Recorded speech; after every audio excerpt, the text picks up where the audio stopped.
દોસ્તો મારી ગુજ્જુની મોજ ચેનલમાં આપનું સ્વાગત છે। આજના વિડીયોમાં આપણે વાત કરવા જઈ રહ્યા છીએ કે સંજયભાઈ જુઓ એ તો પાણીના ટાંકામાં ફસાયા। દોસ્તો અચાનક આવડા મોટા ટાંકામાં તેઓ કઈ રીતે ફસાઈ ગયા, શું હવે તેઓ બહાર નીકળશે કે નહીં? જુઓ દોસ્તો, ટાંકામાં ફસાયા તો ઘરના બધા જ લોકો કેટલા પરેશાન થઈ ગયા, અને ખાસ કરીને પૂનમ ભાભી અને તેમના આ સાસુ એટલે કે સંજયભાઈના મમ્મી, બધા લોકો તો બહુ એકદમ પરેશાન થઈ ગયા।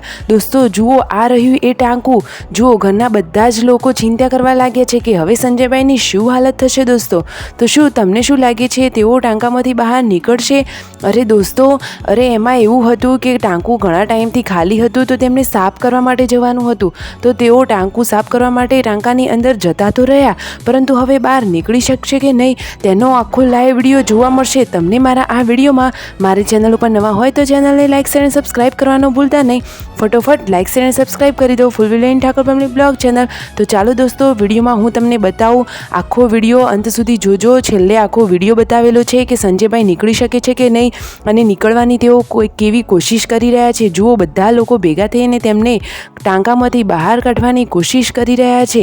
જુઓ કેવા ફસાઈ ગયા છે તેઓ દોસ્તો, અને ટાંકું પણ કેવડું મોટું છે। શું દોસ્તો, તમારે ક્યારે આવી તકલીફ થઈ છે? તમે કોઈ આવા મોટા ટાંકામાં ઉતર્યા છો અને પછી અંદર તમને સફોકેશન જેવું થાય છે? દોસ્તો બહાર નીકળી શકાય છે કે નહીં? તો ચાલો દોસ્તો જોઈએ આ વિડીયોમાં। તો દોસ્તો આખો વિડીયો અચૂકથી જોજો તો જ તમને પૂરી જાણકારી મળશે। તમે આ વિડીયોમાં જોઈ શકો છો કે સંજયભાઈ જુઓ ટાંકામાં ઉતરીને સાફ તો કરી રહ્યા હતા, મસ્ત મજાનું ટાંકું એમને સાફ પણ કરી દીધું, પરંતુ હવે બહાર નીકળવામાં તેમને થઈ રહી હતી મુશ્કેલી, પરંતુ જુઓ જેમ તેમ કરી અને તેઓ બહાર પણ આવી ગયા ફાઇનલી। હવે બધાના ચહેરા ઉપર ખુશી આવી ગઈ, અને આવતા વેત જ જુઓ એ તો પાણીથી નાહવા લાગ્યા। પાણીથી નાહી અને એકદમ મજા કરી રહ્યા છે, અને ટાંકું પણ થઈ ગયું છે એકદમ મસ્ત અને ક્લીન। ખરેખર સંજયભાઈએ ટાંકું એકદમ નવું કરી નાખ્યું। પરંતુ દોસ્તો જુઓ તો ખરા, આ ટાંકામાંથી શું નીકળ્યું? ટાંકામાંથી તો જુઓ કેટલો બધો ક્ષાર નીકળ્યો, નીચે તો આખો ક્ષારના થર જ જામી ગયા હતા।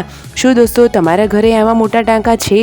તમે એની સાફ સફાઈ રેગ્યુલર કરો છો કે નહીં? દોસ્તો સ્વચ્છતા જાળવવી બહુ જ જરૂરી છે। તો દોસ્તો આપણે પણ ઘરની સાફ સફાઈ અને આવું જ્યાં પાણી ભરાઈ રહેતું હોય તે દરેક જગ્યાને સાફ અને સ્વચ્છ રાખવી જોઈએ। સાચી વાત ને? વિડીયો ગમે હોય તો ફટોફટ like share and subscribe my channel.